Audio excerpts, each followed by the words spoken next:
Olá, 11ª lição desse trimestre incrível.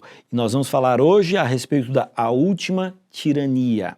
É importante nós lembrarmos o título geral da nossa lição, que está aqui, olha, liberdade. Tá vendo aqui, né?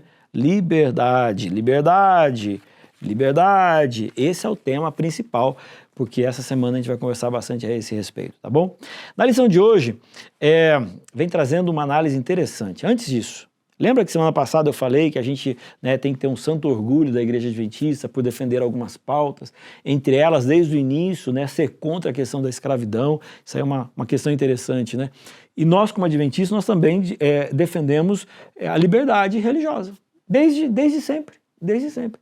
E olha que interessante, quando foi ali em 1880, no caso aqui 1886, tinha um movimento muito forte nos Estados Unidos, que eles estavam tentando falar assim, ó, é importante e é obrigatório que todas as pessoas desse país, elas sejam cristãs, né? Olha, se eu fosse de uma igreja, ia achar aquilo ali maravilhoso, né? Olha, agora é obrigado, todo mundo tem que ser cristão, vai facilitar o nosso trabalho, né?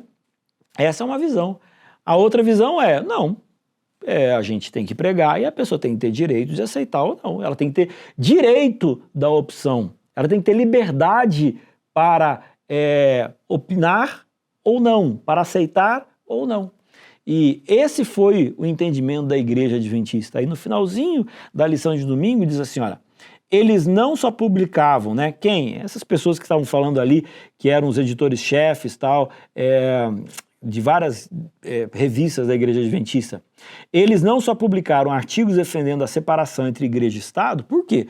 Porque se eu, como Estado, agora obrigo todo mundo a ser cristão, significa dizer que não é uma lei da igreja, mas é uma lei da junção da igreja com o Estado. E isso daí é um problema seríssimo, a gente já analisou em outras lições e vai falar um pouquinho mais a respeito disso, né? Então veja, eles não só publicavam artigos defendendo a separação entre igreja e Estado, mas também viajaram para lugares em que estavam sendo realizados comícios, a legislação estava sendo induzida. Além disso, organizavam eventos públicos e distribuíam literatura para informar os cidadãos sobre a importância de manter a separação entre a igreja e o Estado.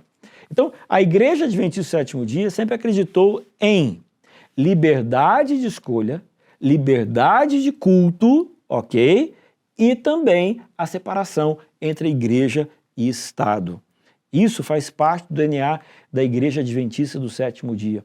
Por isso que, indo um pouco além dessa ideia, né, a Igreja Adventista ela não apoia um partido político, não apoia um político. Não, a gente entende que fazemos parte de um mundo em que existe a política e que nós temos que defender os ideais que são os mais próximos daquilo que a gente acredita que é a Bíblia. Mas, de forma nenhuma, a Igreja Adventista, ela chega próximo ao poder público ao ponto de praticamente ela ter assim uma fusão entre os dois, igreja e Estado. Isso daí não vai acontecer. Isso faz parte do DNA da Igreja Adventista do Sétimo Dia.